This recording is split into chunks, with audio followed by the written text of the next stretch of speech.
Okruh první. A. Výchova a vzdělávání a jejich vzájemný vztah. Výchova je záměrné a cílevědomé působení na rozvoj osobnosti jedince. Směřuje k utváření hodnot, postojů, charakteru, sociálních dovedností a morálních kvalit. Probíhá nejen ve škole, ale i v rodině a širším sociálním prostředí. Vzdělávání představuje proces osvojování vědomostí, dovedností, schopností a kompetencí. Ve škole je realizováno prostřednictvím výuky podle kurikulárních dokumentů RVP, ŠVP.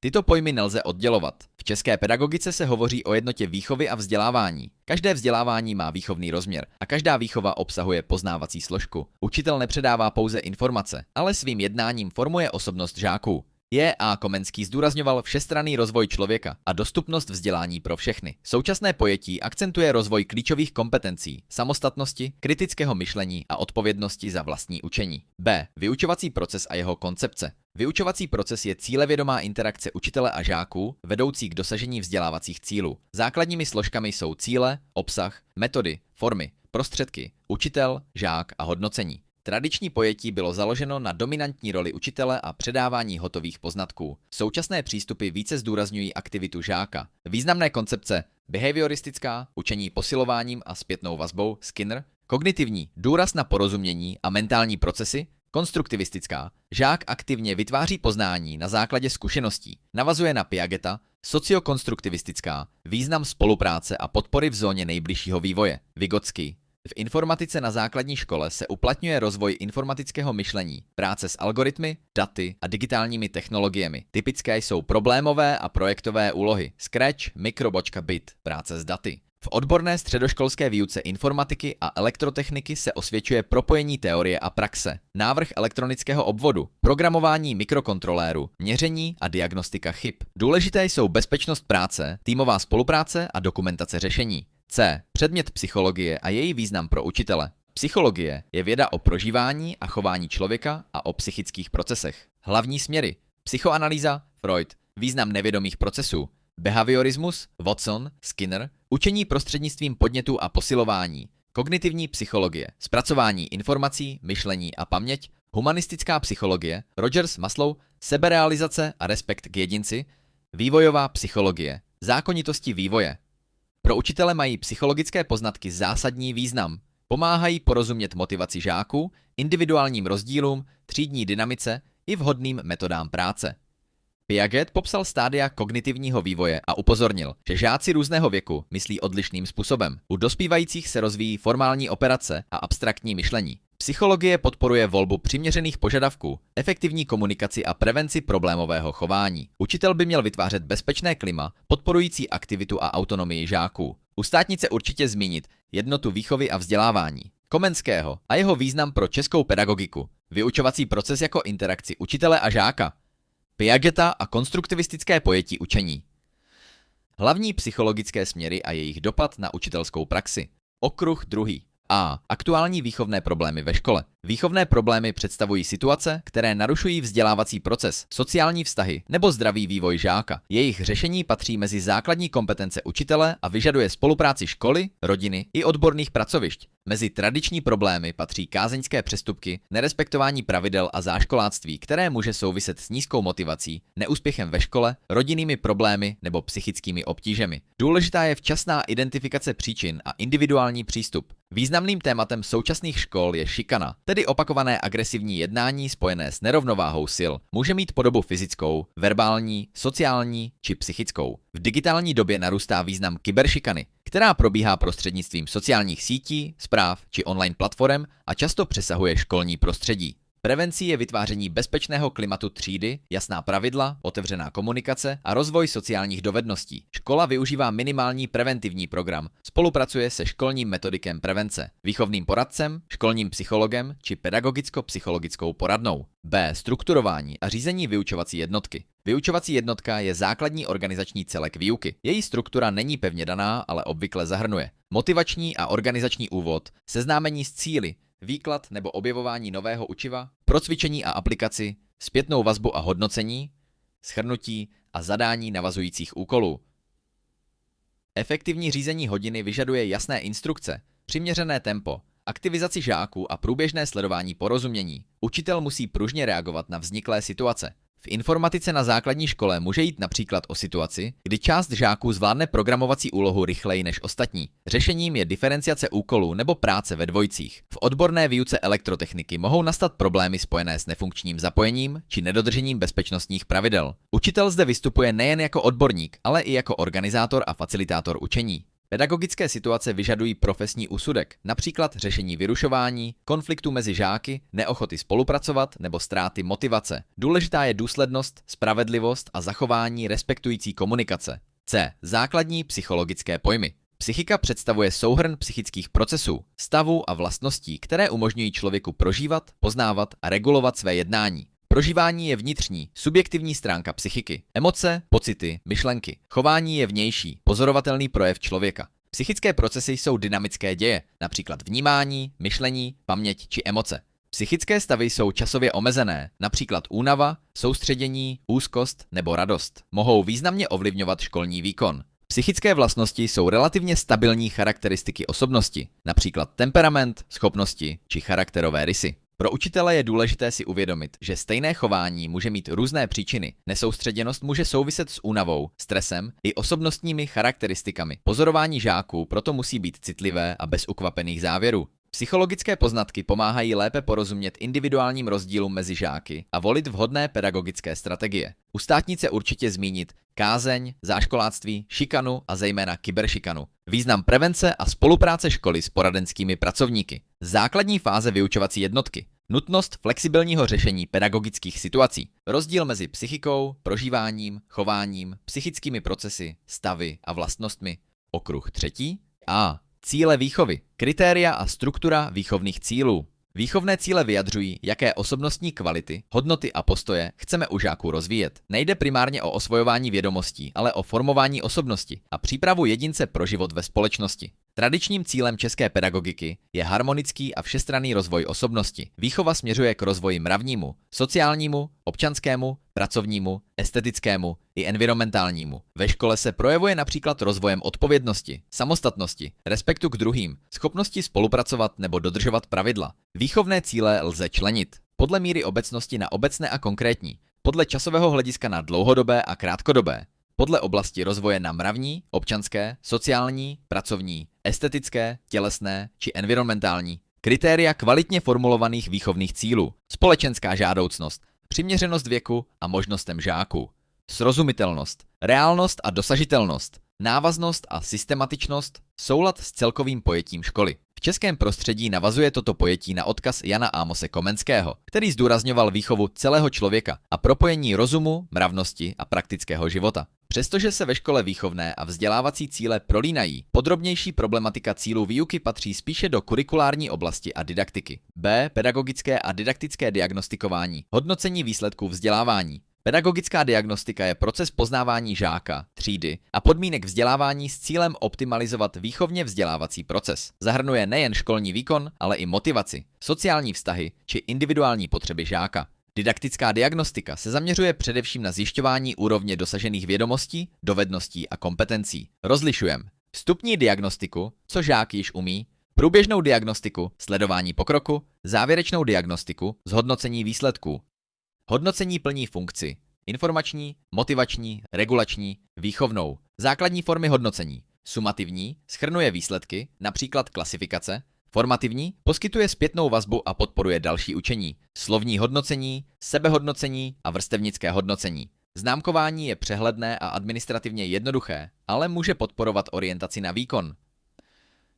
Formativní hodnocení vede žáky k převzetí odpovědnosti za vlastní učení, vyžaduje však čas a kvalitní zpětnou vazbu. V informatice lze hodnotit nejen správnost výsledku, ale i postup řešení, kvalitu algoritmu, dokumentaci projektu či spolupráci v týmu. V elektrotechnice také bezpečnost práce, přesnost měření a schopnost diagnostikovat chybu. Při zkoušení je nutné dbát na objektivitu, transparentnost, přiměřenost a spravedlnost. C. Základní psychologické metody a jejich uplatnění při vyučování a výchově. Psychologické metody umožňují poznávat psychiku člověka. Učitel je využívá především orientačně a pedagogicky, nikoliv ke klinické diagnostice. Mezi základní metody patří pozorování, systematické sledování chování a interakcí žáků, rozhovor, získávání informací prostřednictvím komunikace, dotazník, zjišťování názorů, postojů a zkušeností, Anketa, jednodušší forma dotazování, experiment, sledování vlivu určitých podmínek, testy, standardizované nástroje měření, analýza produktů činnosti, rozbor písemných prací, projektů či výrobků. V učitelské praxi mají největší význam pozorování, rozhovor a analýza žákovských výkonů. Pomáhají rozpoznat studijní obtíže, změny v chování, problémy ve vztazích nebo potřebu podpůrných opatření. Učitel by měl znát hranice svých kompetencí a při závažnějších problémech spolupracovat se školním poradenským pracovištěm či odbornými zařízeními. U státnice určitě zmínit. Výchovné cíle směřují k rozvoji osobnosti, nikoli primárně k osvojování učiva. Komenského a ideál harmonického rozvoje člověka. Rozdíl mezi pedagogickou a didaktickou diagnostikou, formativní a sumativní hodnocení a jejich výhody i limity. Pozorování a rozhovor jako nejčastější psychologické metody učitele. Okruh 4. A. Pojem vzdělávání. Druhy vzdělání. Význam vzdělávání pro ekonomický a sociální rozvoj společnosti. Význam vzdělávání pro rozvoj osobnosti. Vzdělávání je proces záměrného osvojování vědomostí, dovedností, návyků, schopností a kompetencí. Zaměřuje se především na poznávací stránku osobnosti, avšak v praxi se prolíná s výchovou. Rozlišujeme. Formální vzdělávání probíhá ve školách podle kurikulárních dokumentů a vede k získání stupně vzdělání. Neformální vzdělávání, organizované vzdělávací aktivity mimo školský systém, kroužky, kurzy, informální vzdělávání, spontánní učení v běžném životě. Dále lze rozlišovat všeobecné a odborné vzdělání. Moderní společnost vyžaduje jejich propojení, odborné znalosti i širší kompetence. Význam vzdělávání. Ekonomický, rozvoj lidského kapitálu, inovací a zaměstnatelnosti, sociální, podpora sociální soudržnosti, rovnosti příležitostí a občanské participace, kulturní, předávání kulturních hodnot a tradic, osobnostní, rozvoj kritického myšlení, adaptability a schopnosti celoživotního učení. V oborech informatiky a elektrotechniky je celoživotní vzdělávání nezbytné vzhledem k rychlému technologickému vývoji. B. Organizační formy vyučování. Současné trendy. Organizační formy vyučování představují způsob uspořádání činností učitele a žáků v čase, prostoru a sociálních vztazích. Jejich volba závisí na cílech výuky, obsahu učiva, věku žáků a materiálních podmínkách. Podle organizace práce žáků. Frontální výuka, učitel pracuje s celou třídou současně. Je časově efektivní a vhodná pro výklad či instrukce, ale může vést k pasivitě žáků. Individuální práce. Žák pracuje samostatně vlastním tempem. Podporuje odpovědnost a diferenciaci, omezuje však sociální interakci.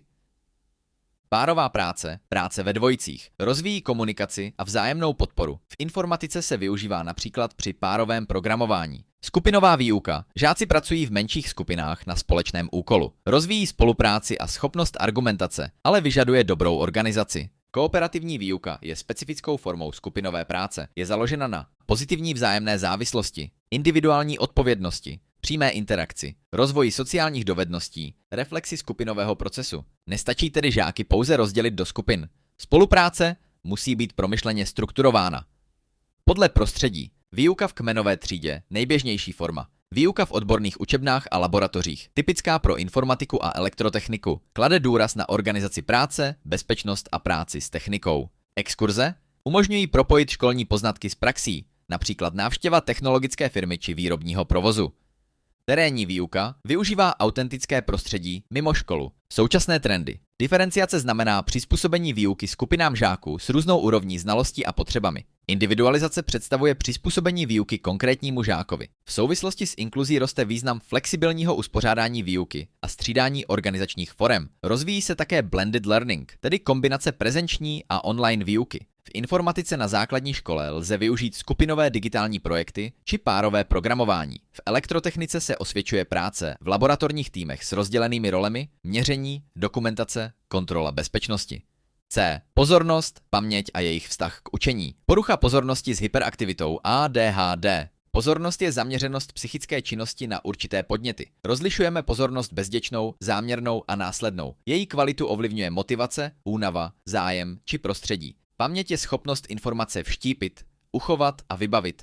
Zahrnuje procesy vštípení, uchování, vybavení, zapomínání. Rozlišujeme krátkodobou a dlouhodobou paměť. Učení podporuje opakování, aktivní práce s informacemi, smysluplné propojení poznatků a dostatek zpětné vazby. ADHD, Attention Deficit Hyperactivity Disorder, je neurovývojová porucha projevující se obtížemi v oblasti pozornosti, impulzivity a často hyperaktivity. Ve škole se může projevovat nesoustředěností, zapomínáním, vyrušováním či nedokončováním úkolů. Doporučené přístupy, jasná pravidla a struktura, krátké a konkrétní instrukce, členění úkolů do menších kroků, omezení rušivých podnětů, častá pozitivní zpětná vazba, spolupráce s rodinou a poradenskými pracovníky. Je důležité neinterpretovat projevy ADHD jako pouhou nevychovanost. U státnice určitě zmínit formální, neformální a informální vzdělávání, význam vzdělávání pro společnost i rozvoj osobnosti, frontální, individuální, párovou, skupinovou a kooperativní výuku. Rozdíl mezi skupinovou a kooperativní výukou, druhy pozornosti, procesy paměti a základní projevy ADHD. Okruh 5. A. Významné pedagogické osobnosti. Jednu významnou osobnost charakterizujte a zhodnoťte její význam pro současnost.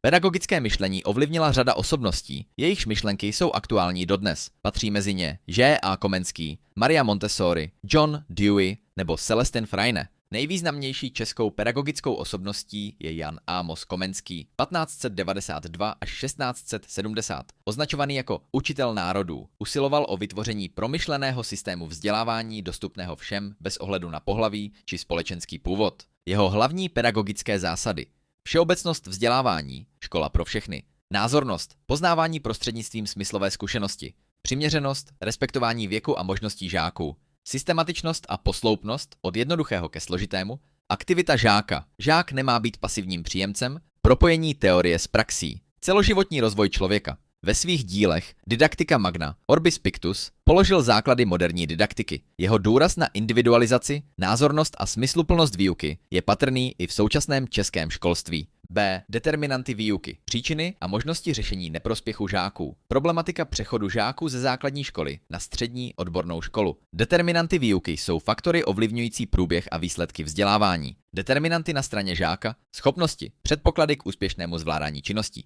Motivace, vnitřní a vnější pohnutky k učení, zdravotní stav, studijní návyky, způsob organizace a strategie učení, osobnostní charakteristiky, determinanty na straně učitele, odborná způsobilost, pedagogické a didaktické kompetence, způsob komunikace, volba metod a organizačních forem, schopnost vytvářet příznivé klima, determinanty prostředí, rodinné zázemí, vrstevnické vztahy, klima třídy, materiální podmínky školy. Neprospěch žáků bývá výsledkem kombinace více faktorů. Mezi příčiny patří mezery ve znalostech, nízká motivace, nevhodné studijní strategie, rodinné obtíže či nepřiměřené požadavky. Možnosti řešení: včasná diagnostika, individualizace výuky, doučování, pravidelná zpětná vazba, spolupráce s rodinou, využití podpůrných opatření a poradenských služeb, posilování sebedůvěry žáka. Přechod ze základní školy na střední odbornou školu je významnou životní změnou. Žáci se setkávají s vyššími nároky na samostatnost a odborností výuky. V technických oborech se často projeví rozdílná úroveň matematických a digitálních dovedností. Rizikem je pokles motivace či předčasné ukončení studia. Významnou roli hraje adaptační období a podpora třídního učitele.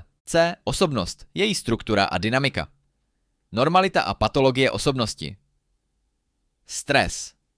Osobnost je relativně stabilní soustava psychických vlastností a procesů, která ovlivňuje prožívání a chování člověka. Struktura osobnosti, schopnosti, předpoklady k úspěšnému vykonávání činnosti, temperament, vrozená dynamika prožívání a chování, například rychlost reakcí a emoční dráždivost. Charakter, soubor morálních a volních vlastností člověka, motivace a potřeby, zdroje a směr lidského jednání, postoje a hodnoty, hodnotící vztah ke světu a lidem, sebepojetí, představa člověka o sobě samém.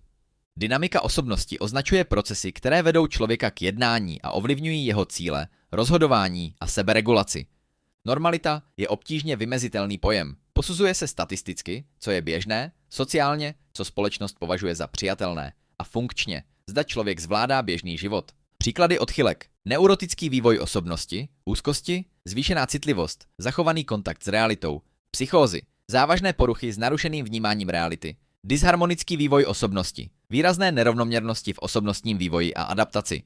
Stres je psychická a fyziologická reakce organismu na zátěž. Rozlišujeme eustres, přiměřená zátěž podporující výkon a rozvoj, distres, nadměrná zátěž s negativními důsledky. Zvládání stresu, coping, strategie vyrovnávání se zátěží, zahrnuje řešení problémů, regulaci emocí, využití sociální opory a psychohygienu. U učitelů je důležitou prevencí také předcházení syndromu vyhoření, stav dlouhodobého fyzického a psychického vyčerpání spojený s poklesem pracovního zaujetí. U státnice určitě zmínit Komenského a jeho zásady, názornost, přiměřenost, systematičnost, determinanty výuky na straně žáka, učitele i prostředí, příčiny neprospěchu a možnosti jejich řešení. Obtíže spojené s přechodem ze základní školy na střední odbornou školu, strukturu osobnosti, temperament krát charakter, pojem normality a rozdíl mezi eustresem a distresem. Okruh 6. Pedagogické směry a systémy ve 20. století. Století bylo obdobím kritiky tradiční autoritativní školy založené na frontální výuce a memorování. Vznikla řada reformně pedagogických směrů, které zdůrazňovaly aktivitu dítěte, individualitu a propojení školy se životem. Montessori pedagogika. Maria Montessori vychází z respektu k individualitě dítěte a jeho přirozenému vývoji. Typické jsou připravené prostředí, speciální didaktické pomůcky, svoboda spojená se zodpovědností, samostatná práce a vlastní tempo učení. Waldorfská pedagogika Rudolf Steiner zdůrazňuje harmonický rozvoj rozumové, citové a volní složky osobnosti. Charakteristické jsou epochové vyučování, výuka jednoho tématu ve větších blocích, důraz na umělecké a praktické činnosti, omezení známkování v nižších ročnících, dlouhodobý vztah třídního učitele ke třídě. Freinetovská pedagogika Celestin Freinet usiluje o propojení školy se skutečným životem. Typické jsou práce na reálných úkolech, školní tiskárna a žákovské texty, spolupráce a samospráva, učení činností a zkušeností.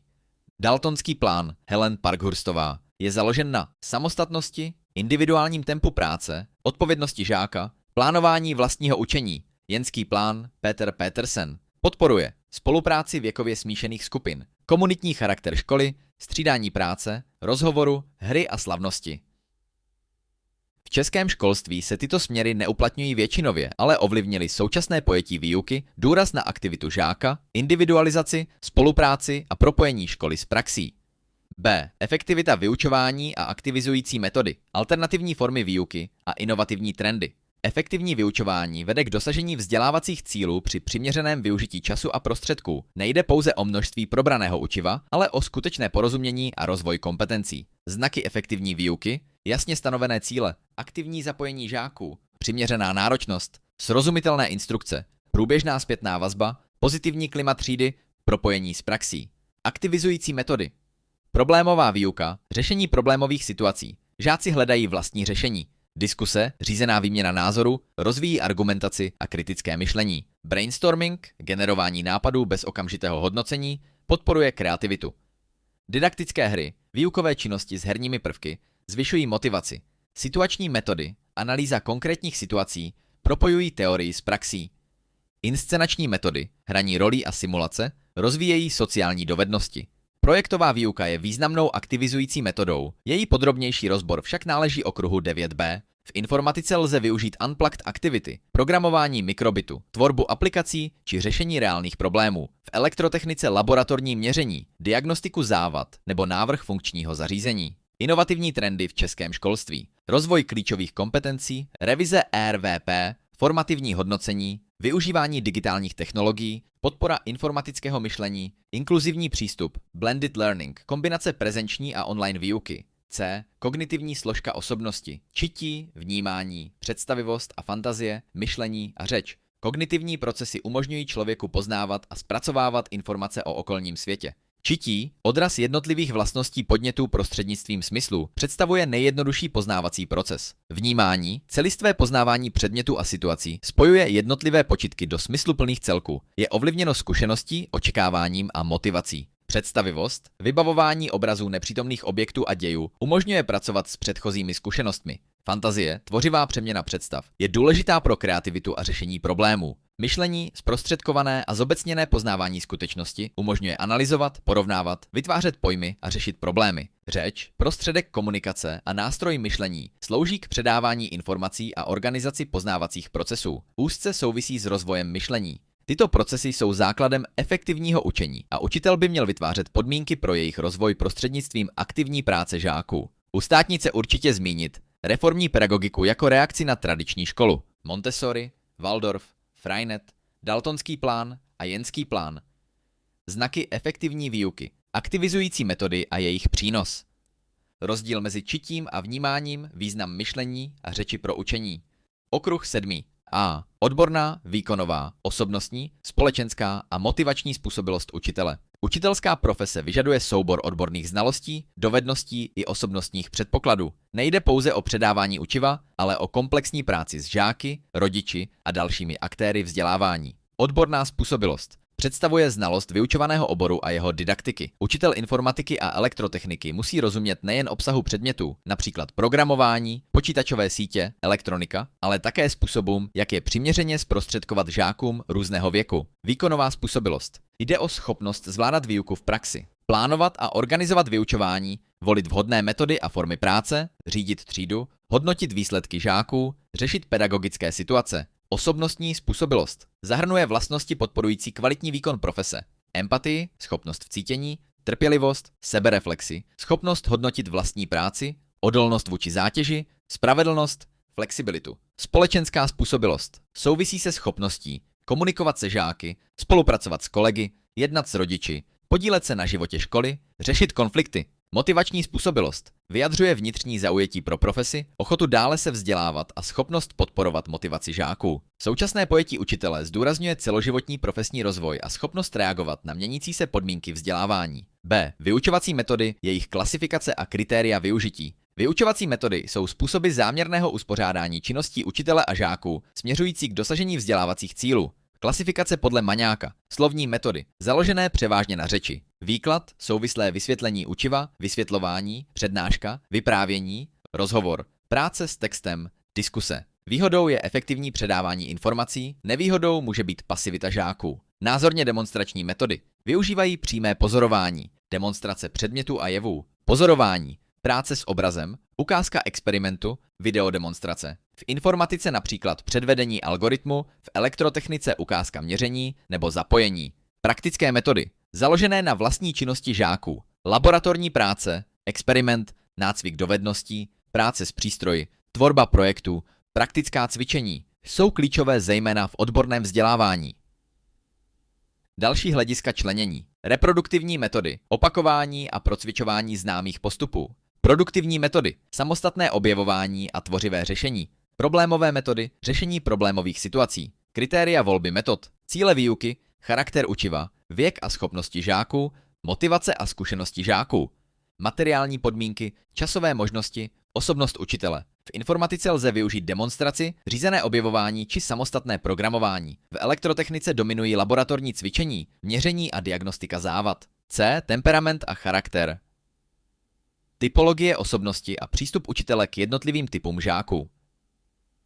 Temperament je vrozená dynamika psychických projevů. Ovlivňuje tempo reakcí, emoční dráždivost či celkovou aktivitu člověka. Neurčuje, co člověk dělá, ale spíše jakým způsobem reaguje. Charakter je soubor morálních a volních vlastností, které se formují v průběhu života výchovou a zkušeností, odráží postoje, hodnoty a způsob jednání. Temperament je převážně vrozený, charakter je více ovlivnitelný prostředím. Klasická typologie temperamentu. Sangvinik. Společenský, optimistický, aktivní, rychle se nadchne, ale může být povrchní. Přístup učitele. Udržovat pozornost. Podporovat důslednost. Cholerik. Energický, impulzivní, dominantní, snadno se rozčílí. Přístup učitele. Jasná pravidla, rozvoj sebekontroly, klidná komunikace. Melancholik. Citlivý, přemýšlivý, opatrný, hůře snáší kritiku. Přístup učitele. Bezpečné prostředí, povzbuzení a citlivá zpětná vazba. Flegmatik. Klidný, vyrovnaný, trpělivý. Může působit pasivně. Přístup učitele. Aktivizace, motivace a podpora iniciativy. Eisenskova typologie. Vychází z dimenzí. Extraverze krát introverze, zaměření na okolí krát na vlastní prožívání. Emocionální stabilita krát labilita. Míra emoční vyrovnanosti. Žádný temperament není lepší či horší. Úkolem učitele je respektovat individuální odlišnosti a vytvářet podmínky, ve kterých mohou uspět různé typy žáků. U státnice určitě zmínit 5 složek učitelské způsobilosti. Maňákovou klasifikaci vyučovacích metod. Rozdíl mezi slovními, názorně demonstračními a praktickými metodami. Kritéria volby vyučovacích metod. Rozdíl mezi temperamentem, vrozený, a charakterem, utvářený. 4 klasické typy temperamentu a vhodný pedagogický přístup k nim. Okruh 8. A. Autorita a její druhy. Osobnost učitele. Typologie učitele. Autorita je schopnost ovlivňovat druhé a získávat jejich respekt. Ve škole je nezbytná pro vytváření bezpečného a funkčního prostředí. Rozlišujeme. Formální autoritu vyplývá z učitelské role a postavení. Neformální lomítko přirozenou autoritu, založenou na odbornosti, spravedlnosti a osobních kvalitách. Nejúčinnější je spojení obou typů. Samotná moc bez respektu vede k odporu. Přirozená autorita bez jasně nastavených hranic může být nedostatečná. Osobnost učitele významně ovlivňuje klima třídy. Oceňovány jsou zejména odbornost, spravedlnost, důslednost, empatie, schopnost vcítění, autenticita, jednání v souladu se sebou samým, schopnost sebereflexe. Typologie učitelů existuje více a mají spíše orientační charakter. Rozlišují například učitele dominantní, demokratické či liberální. Současná pedagogika upřednostňuje učitele jako průvodce učením, který kombinuje jasné vedení s partnerským přístupem. B. Učitelova tvůrčí práce při přípravě a řízení výuky. Aktivizace a individualizace. Příprava učitele není pouze administrativní činnost, zahrnuje promyšlené rozhodování o cílech, obsahu a způsobu výuky. Učitel při přípravě zvažuje, čeho chce dosáhnout, jaké má žáky, jaké prostředky má k dispozici, jak ověří dosažení cílů. Tvůrčí práce učitele spočívá v přizpůsobování učiva konkrétní třídě a hledání vhodných způsobů, jak žáky aktivně zapojit. Aktivizující přístupy podporují samostatnost a hlubší porozumění. Patří mezi ně problémové úlohy, diskuse, brainstorming, generování nápadů bez hodnocení, práce na reálných úkolech, projektové prvky, experimentování. V informatice může jít o tvorbu jednoduché aplikace nebo řešení praktického problému, v elektrotechnice například o návrh a diagnostiku obvodu. Důležitou součástí současné školy je individualizace, přizpůsobení výuky konkrétnímu žákovi a práce se žáky se speciálními vzdělávacími potřebami. SVP.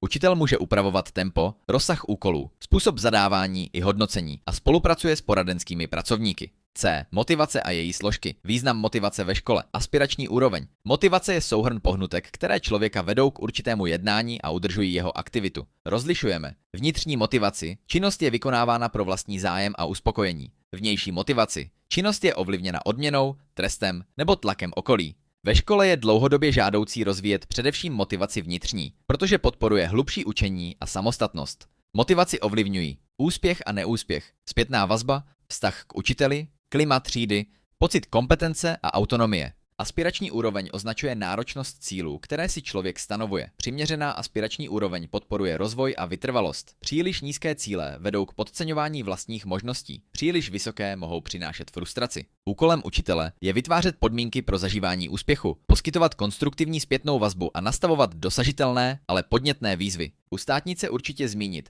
formální a přirozenou autoritu učitele. Osobnostní kvality podporující pedagogickou autoritu, tvůrčí přípravu učitele a individualizaci výuky, vnitřní a vnější motivaci, aspirační úroveň a její význam pro školní úspěšnost. Okruh 9.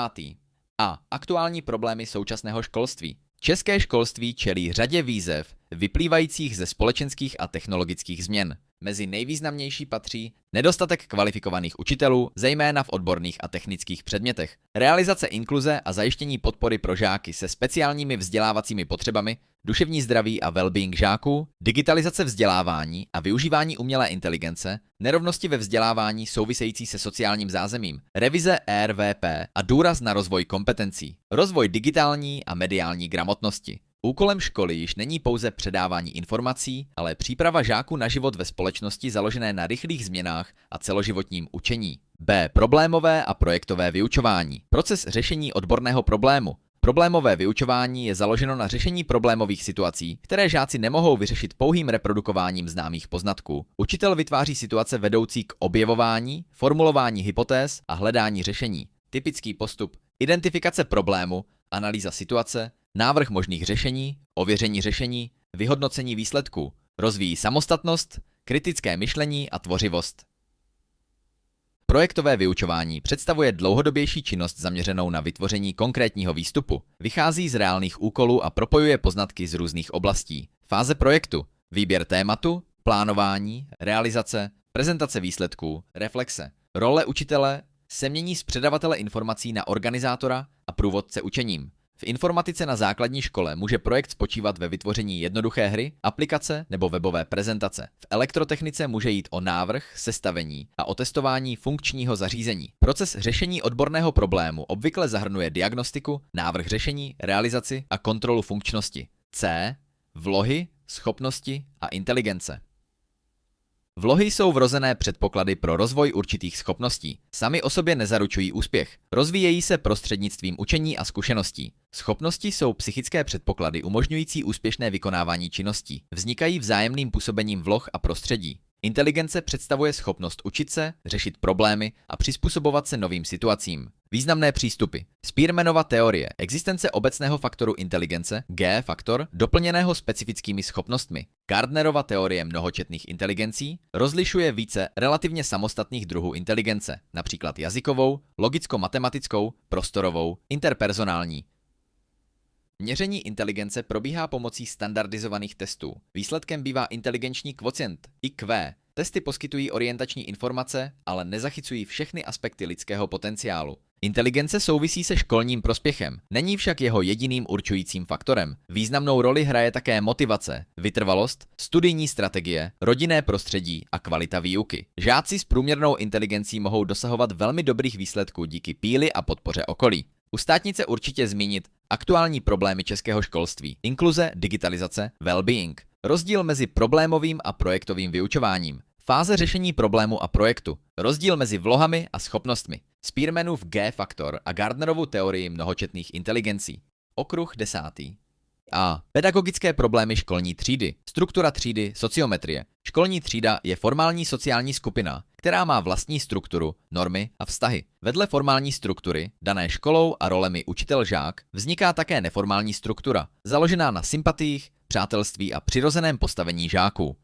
Ve třídě se vytvářejí sociální role, očekávané způsoby chování, například třídní vůdce, sociální status, postavení jedince ve skupině, podskupiny a neformální vztahy. Pedagogicky významnými problémy jsou izolace některých žáků, odmítání vrstevníky, konflikty, vznik negativních skupinových norem, riziko šikany. K poznávání vztahů ve třídě slouží sociometrie, J.L. Moreno, metoda mapující sociální vazby ve skupině prostřednictvím sociometrických otázek. Pomáhá odhalit oblíbené žáky, izolované jedince i problémové vztahy a může být podkladem pro preventivní práci učitele. B. Klima třídy. Inkluze, integrace a diferenciace. Práce učitele se třídou. Klima třídy je dlouhodobě vnímaná sociální a pracovní atmosféra třídy. Ovlivňuje motivaci, školní výkon i psychickou pohodu žáků. Příznivé klima se vyznačuje pocitem bezpečí, vzájemným respektem, otevřenou komunikací, spoluprací, spravedlivým přístupem učitele. Integrace znamená začlenění žáka se speciálními vzdělávacími potřebami do běžné třídy za určitých podmínek. Inkluze představuje širší přístup. Škola se přizpůsobuje potřebám všech žáků a usiluje o rovné příležitosti. Diferenciace, přizpůsobení výuky skupinám žáků s různými potřebami a možnostmi, umožňuje zohlednit rozdíly mezi žáky bez jejich segregace. Práce učitele se třídou zahrnuje vytváření pravidel, podporu pozitivních vztahů, prevenci rizikového chování, řešení konfliktů, spolupráci s rodiči a poradenskými pracovníky. Třídní učitel má významnou roli při budování identity a soudržnosti třídy. C. Ontogeneze psychiky a periodizace duševního vývoje. Ontogeneze psychiky je vývoj psychiky člověka od narození do stáří. Ovlivňují ji dědičnost, vrozené předpoklady, prostředí, rodina, škola, vrstevníci, výchova, aktivita jedince, Piagetova periodizace kognitivního vývoje. Jean Piaget chápal dítě jako aktivního tvůrce poznání. Vývoj poznání podle Piageta probíhá prostřednictvím asimilace, začleňování nových zkušeností do existujících schémat a akomodace, úprava schémat podle nových zkušeností. Jejich vyvažování vede k adaptaci, tedy přizpůsobování se prostředí. Senzomotorické stadium 0 až 2 roky. Poznávání prostřednictvím smyslu a pohybu. Předoperační stadium 2 až 7 let. Rozvoj řeči a symbolického myšlení. Egocentrismus. Stadium konkrétních operací 7 až 11 let. Logické myšlení vázané na konkrétní situace. Stadium formálních operací od 11 až 12 let. Abstraktní, hypotetické a systematické myšlení. Pro učitele základních škol a středních škol je důležité vědět, že dospívající již postupně zvládají práci s abstraktními pojmy, hypotézami a složitějším řešením problémů. Eriksonova psychosociální teorie vývoje. Erik Erikson chápal vývoj osobnosti jako sérii psychosociálních krizí. Úspěšné zvládnutí jednotlivých etap podporuje zdravý vývoj, neúspěšné může komplikovat další vývojové úkoly. Důvěra krát nedůvěra 0 až 1 rok. Vytváření základního pocitu bezpečí a důvěry ve svět. Autonomie krát stud a pochybnosti 1 až 3 roky. Rozvoj samostatnosti a sebekontroly. Iniciativa krát vina 3 až 6 let. Aktivita, iniciativa a zkoušení nových rolí.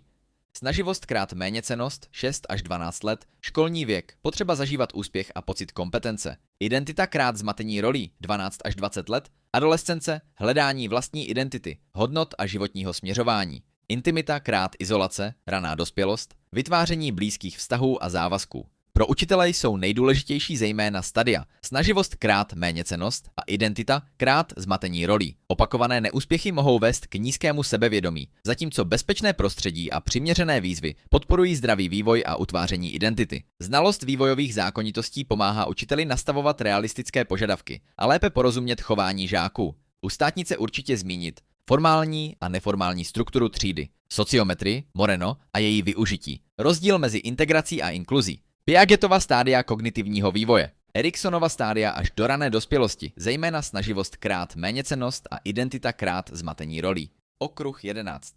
A. Historie školství. Počátky školství sahají do starověku. Ve Spartě byla výchova zaměřena na disciplínu a vojenskou přípravu, zatímco v Aténách na harmonický rozvoj osobnosti a občanskou výchovu. Ve středověku převládaly církevní a klášterní školy, jejichž hlavním cílem byla příprava duchovenstva. Významnou roli sehrály také první univerzity. V českém prostředí zejména Univerzita Karlova 1348. Zásadní osobností české pedagogiky byl Jan Amos Komenský, který prosazoval všeobecné vzdělávání, názornost, přiměřenost a systematičnost výuky. Významný mezník představují reformy Marie Terezie. V roce 1774 byl zaveden všeobecný školní řád, který položil základy povinné školní docházky. Ve 20. století se české školství postupně demokratizovalo. Prošlo obdobím centralizace po roce 1948 a po roce 1989 získalo větší autonomii. Současná vzdělávací soustava je založena na školském zákoně RVP a ŠVP.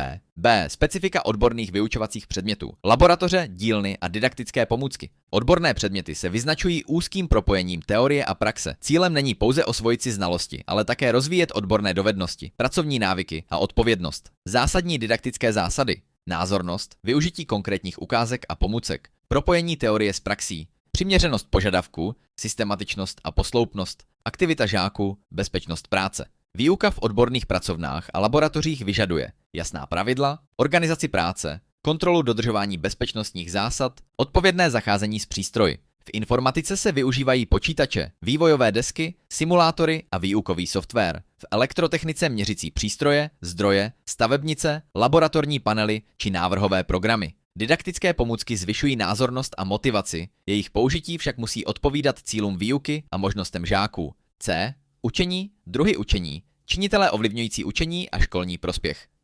Specifické poruchy učení, lateralita.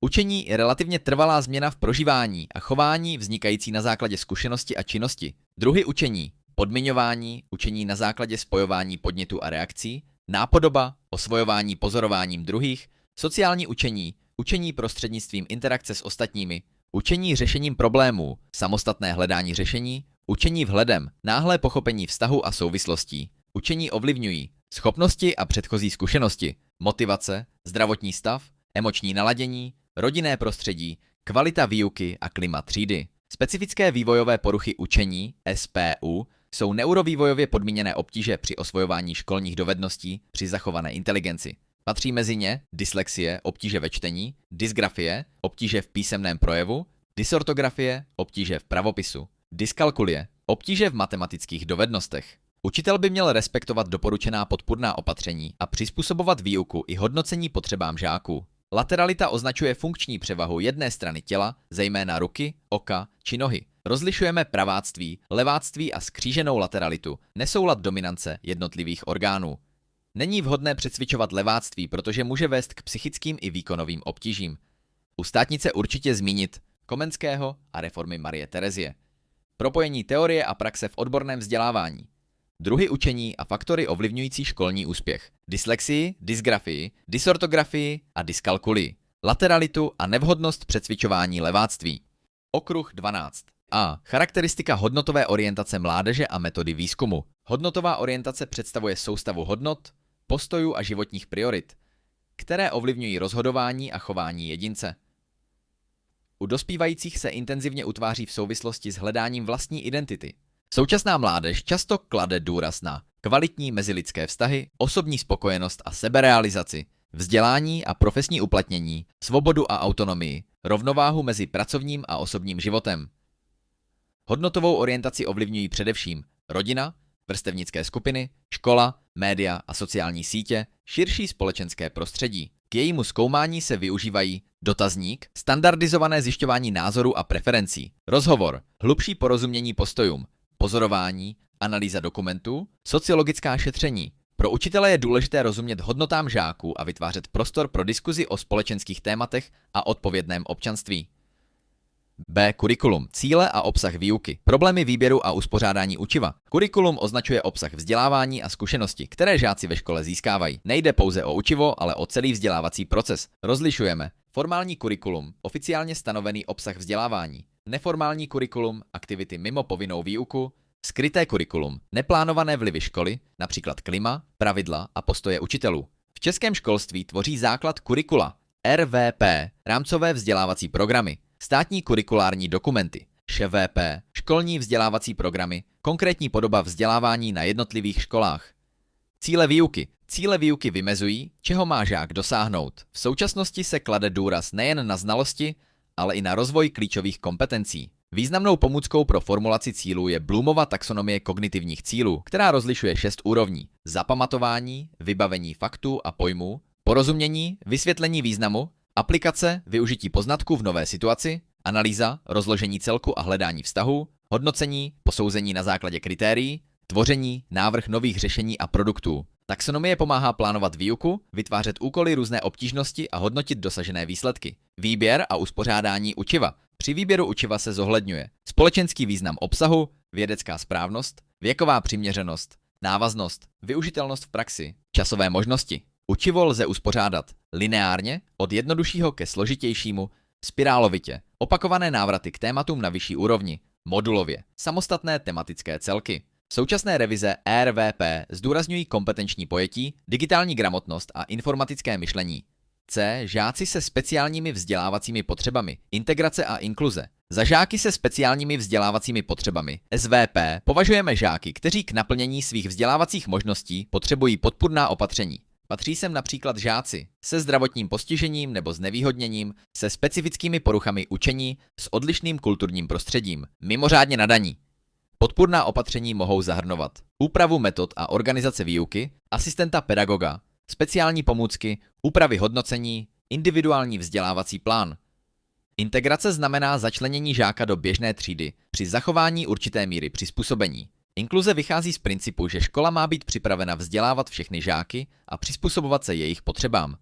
Možnosti inkluze, podpora rovných příležitostí, rozvoj tolerance a spolupráce, prevence segregace, limity inkluze, personální a materiální podmínky, velikost tříd, připravenost učitelů, dostupnost odborné podpory. Důležitá je spolupráce učitele se školním poradenským pracovištěm, PPP a SPC a realistické nastavení podpory. U státnice určitě zmínit formální, neformální a skryté kurikulum, RVP a ŠVP jako základ českého kurikula, Bloomovu taxonomii a její využití při formulaci cílů výuky, kritéria výběru a uspořádání učiva, rozdíl mezi integrací a inkluzí a význam podpůrných opatření. Okruh 13. A. Vědecko-technický rozvoj a jeho odraz ve školství. Rychlý vědecko-technický rozvoj zásadně proměňuje společnost i požadavky na vzdělávání. Škola již nemůže být zaměřena pouze na předávání informací, protože ty jsou snadno dostupné. Důležitější je schopnost informace vyhledávat, kriticky hodnotit a využívat v praxi. Současné trendy zahrnují digitalizaci společnosti, automatizaci a rozvoj umělé inteligence, globalizaci trhu práce, rychlé zastarávání odborných znalostí, potřebu celoživotního vzdělávání. Škola proto klade větší důraz na rozvoj klíčových kompetencí, digitální gramotnosti, informatického myšlení, tvořivosti, spolupráce a schopnosti řešit problémy. V technických oborech je nutné průběžně aktualizovat obsah výuky tak, aby odpovídal vývoji technologií a potřebám praxe. B. Počítačem podporovaná a řízená výuka, internet a e-learning ve středoškolském vzdělávání. Informační technologie se staly běžnou součástí vzdělávání. Počítačem podporovaná výuka, CAI, Computer Assisted Instruction. Počítač zde slouží jako prostředek podpory učení. Může být využit k prezentaci učiva, procvičování, simulacím, testování, poskytování zpětné vazby. Výhodou je názornost, individualizace a možnost okamžité reakce na výkon žáka. Počítačem řízená výuka, CMI, Computer Managed Instruction. Počítač pomáhá organizovat a řídit vzdělávací proces, evidence výsledků, plánování výuky, správa úkolů, sledování pokroku žáků, internet ve výuce. Internet umožňuje přístup k aktuálním informacím, práci s online zdroji, spolupráci na dálku, komunikaci mezi učitelem a žáky, sdílení materiálu. Současně je nutné rozvíjet informační a mediální gramotnost a vést žáky ke kritickému hodnocení zdrojů. E-learning. E-learning je vzdělávání využívající elektronické technologie a síťové prostředí. Často probíhá prostřednictvím LMS, Learning Management System, například Moodle, které umožňují zveřejňování studijních materiálů, zadávání úkolů, online testování, diskusní fóra, sledování studijní aktivity. Výhody: časová a místní flexibilita, individualizace, dostupnost materiálu, podpora samostatnosti. Limity: nižší sociální kontakt, nároky na sebekázeň, technické a materiální podmínky, riziko pasivního přijímání obsahu. V praxi se často využívá blended learning, kombinace prezenční a online výuky. V informatice lze využít online vývojová prostředí a automatické hodnocení kódu. V elektrotechnice například simulátory obvodů či vzdálené laboratoře. C. Socializace osobnosti, sociální učení, skupina a vztahy ve skupině. Socializace je proces začleňování jedince do společnosti a osvojování sociálních norem, hodnot a rolí. Rozlišujeme. Primární socializaci probíhá zejména v rodině. Sekundární socializaci, škola, vrstevníci, další instituce. Významnou roli hraje sociální učení, tedy osvojování chování prostřednictvím kontaktu s druhými lidmi. Albert Bandura zdůraznil učení pozorováním a nápodobou. Důležitý je vliv modelu, rodičů, učitelů či vrstevníků. Význam sociálního učení doložil známým experimentem s panenkou Bobo, který ukázal, že děti přebírají agresivní chování pozorováním modelů. Pro učitele z toho vyplývá význam vlastního příkladu a pozitivních vzorů. Skupina je společenství lidí spojených vzájemnými vztahy a společnými cíli. Skupiny lze členit na formální krát neformální, primární krát sekundární, malé krát velké. Ve skupině vznikají role, očekávané způsoby chování, status, postavení člena ve skupině, normy a vztahové vazby. K poznávání vztahů lze využít sociometrii Moreno, která pomáhá identifikovat oblíbené i izolované členy skupiny a může přispět k prevenci problémů ve třídě. U státnice určitě zmínit dopady vědecko-technického rozvoje na cíle vzdělávání. CAI, CMI a blended learning. Výhody a limity e-learningu. Primární a sekundární socializaci. Bandurovo sociální učení a sociometrii. Moreno, okruh 14. A. Pedagogicko-didaktické zásady při přípravě učitele na vyučování. Příprava učitele na vyučování zahrnuje promýšlení cílů, obsahu, metod, organizačních forem i způsobu hodnocení. Měla by vycházet z didaktických zásad, které zvyšují efektivitu výuky. Mezi nejdůležitější patří zásada názornosti, vycházet z konkrétních ukázek, demonstrací a pomůcek. Zásada přiměřenosti, respektovat věk a možnosti žáků. Zásada systematičnosti a posloupnosti, postupovat od jednoduššího ke složitějšímu. Zásada uvědomělosti a aktivity, žáci mají chápat smysl činností a aktivně se zapojovat. Zásada trvalosti, upevňování a opakování poznatků. Zásada individualizace a diferenciace, zohledňování individuálních potřeb žáků. Zásada spojení teorie s praxí, uplatnění poznatků v reálných situacích. V informatice a elektrotechnice je důležité volit úlohy odpovídající úrovni žáků, pracovat s autentickými problémy a dbát na bezpečnost práce při praktických činnostech. B. Učitelova reflexe a sebereflexe. Evaluace výuky, vedení pedagogické dokumentace. Reflexe je zpětné promýšlení průběhu výuky a jejich výsledků. Sebereflexe znamená kritické hodnocení vlastní pedagogické práce. Učitel si může klást otázky. Dosáhl jsem stanovených cílů? Byly zvolené metody vhodné? Jak reagovali žáci? Co bych příště udělal jinak? Reflexe podporuje profesní rozvoj, prevenci profesní stagnace a zkvalitňování výuky. Evaluace výuky představuje systematické zjišťování kvality vzdělávacího procesu. Může být interní, prováděná školou, externí, například Českou školní inspekcí. Vedle evaluace výuky se realizuje také autoevaluace školy. Součástí práce učitele je vedení pedagogické dokumentace. Patří sem zejména třídní kniha, katalogové listy, školní vzdělávací program, záznamy o klasifikaci a hodnocení, dokumentace podpůrných opatření, zápisy z jednání s rodiči, individuální vzdělávací plány. Přesná a odpovědná dokumentace má význam pedagogický i právní. C. Rodina a její klasifikace. Syndrom týraného a zneužívaného dítěte. Rodina je základní sociální skupina, která významně ovlivňuje socializaci dítěte, utváření hodnot a školní úspěšnost. Mezi její hlavní funkce patří biologicko-reprodukční, výchovná, ekonomická, emocionální, socializační. Rodiny lze členit například na úplné a neúplné, funkční a dysfunkční, nukleární, rodiče a děti a rozšířené, více generací. K závažným formám ohrožení dítěte patří CAN syndrom, Child Abuse and Neglect, syndrom týraného, zneužívaného a zanedbávaného dítěte. Zahrnuje tělesné týrání, úmyslné fyzické ubližování, psychické týrání, ponižování, zastrašování, odmítání, sexuální zneužívání, zanedbávání, neuspokojování základních potřeb dítěte. Varovnými signály mohou být nevysvětlitelná zranění, výrazné změny chování, zanedbaný vzhled, únava a hlad, strach z návratu domů, nepřiměřené sexuální projevy. Učitel není vyšetřovatel, ale má povinnost dítě chránit. Při důvodném podezření informuje vedení školy, spolupracuje se školním poradenským pracovištěm a postupuje podle platných právních předpisů. Škola má vůči orgánům sociálně právní ochrany dětí oznamovací povinnost. U státnice určitě zmínit didaktické zásady, názornost, přiměřenost, systematičnost a spojení teorie s praxí, reflexi a sebereflexi jako nástroj profesního rozvoje, interní a externí evaluaci a základní pedagogickou dokumentaci, funkce a základní typy rodin. Okruh 15. A. Výchovný proces. Jeho analýza. Zásady a metody výchovného procesu. Výchovný proces je záměrné a cílevědomé působení směřující k utváření osobnosti, hodnot, postojů a sociálně žádoucího chování jedince. Probíhá nejen ve škole, ale také v rodině a širším sociálním prostředí. Charakteristické znaky výchovného procesu. Cílevědomost směřuje k předem stanoveným výchovným cílům. Dlouhodobost a soustavnost. Oboustrannost. Aktivní jsou vychovatel i vychovávaný. Individualizace, respektování osobnosti dítěte, jednota výchovných vlivů, spolupráce školy, rodiny a dalších institucí. Zásady výchovného procesu. Přiměřenost věku a možnostem dítěte, důslednost a jednotnost požadavků, spojení náročnosti s úctou k osobnosti, aktivní zapojení vychovávaného, pozitivní motivace, spojení výchovy s praktickým životem. Metody výchovného procesu. Vysvětlování a přesvědčování, objasňování norem a hodnot. Příklad, osobní vzor učitele, požadavek, stanovení pravidel a očekávání, povzbuzování a pochvala, odměna a trest, užívané přiměřeně a spravedlivě. Vytváření situací umožňujících žádoucí zkušenost a návyk. Osobnost učitele má ve výchovném procesu zásadní význam. Žáci často přebírají nejen jeho názory, ale i způsob jednání. B. Současné úsilí o reformu školy a změnu cílů a obsahu vzdělání.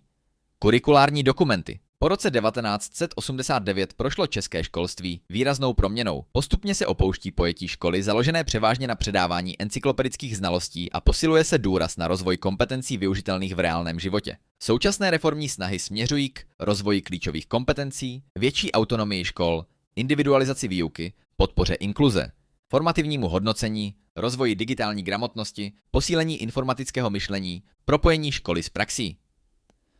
Základní kurikulární dokumenty v českém školství. RVP, rámcové vzdělávací programy. Státní dokumenty stanovující cíle vzdělávání, očekávané výstupy, klíčové kompetence, vzdělávací oblasti a průřezová témata. Školní vzdělávací programy. Školní vzdělávací programy. Konkrétní dokumenty jednotlivých škol vycházející z RVP upravují obsah a organizaci vzdělávání podle podmínek školy. Profil absolventa vymezuje, jaké znalosti, dovednosti, postoje a kompetence má absolvent získat. Významný je zejména ve středním odborném vzdělávání. Učební plán stanovuje rozložení vyučovacích předmětů a jejich časovou dotaci. Aktuální revize RVP zdůrazňují digitální kompetence, informatiku a schopnost reagovat na rychlé společenské změny. Významnou roli při externím hodnocení kvality škol plní Česká školní inspekce, ČŠI, která sleduje podmínky, průběh i výsledky vzdělávání a poskytuje školám zpětnou vazbu. C. Mezilidská komunikace a její druhy. Asertivita a její uplatnění ve škole. Komunikace je proces předávání a přijímání informací, myšlenek a emocí mezi lidmi. Je základem pedagogické práce. Rozlišujeme verbální komunikaci, mluvená a psaná řeč, neverbální komunikaci, mimika, gesta, postoj, oční kontakt, proxemika. Podle směru může být jednosměrná, převažuje sdělení bez zpětné vazby. Obousměrná umožňuje dialog a zpětnou vazbu. Komunikaci mohou narušovat nejasná sdělení, předsudky, nedostatečné naslouchání, emoční napětí, nevhodně zvolený komunikační styl. Asertivita. Asertivita je schopnost otevřeně a přiměřeně vyjadřovat vlastní názory, potřeby a pocity při respektování práv druhých. Představuje střední cestu mezi pasivitou a agresivitou. Základní asertivní práva zahrnují například právo říci ne bez pocitu viny, právo vyjádřit vlastní názor, právo změnit názor, Právo udělat chybu a nést za ní odpovědnost. Ve škole se asertivita uplatňuje při nastavování pravidel a hranic, v komunikaci s žáky, při jednání s rodiči, při řešení konfliktu, při spolupráci s kolegy. Asertivní učitel komunikuje jasně, důsledně a s respektem. Přispívá tak k vytváření bezpečného a partnerského prostředí. U státnice určitě zmínit znaky, zásady a metody výchovného procesu. Přechod od encyklopedického ke kompetenčnímu pojetí vzdělávání. RVP, ŠVP, profil absolventa a učební plán. Verbální a neverbální komunikaci. Asertivitu jako respektující způsob prosazování vlastních potřeb.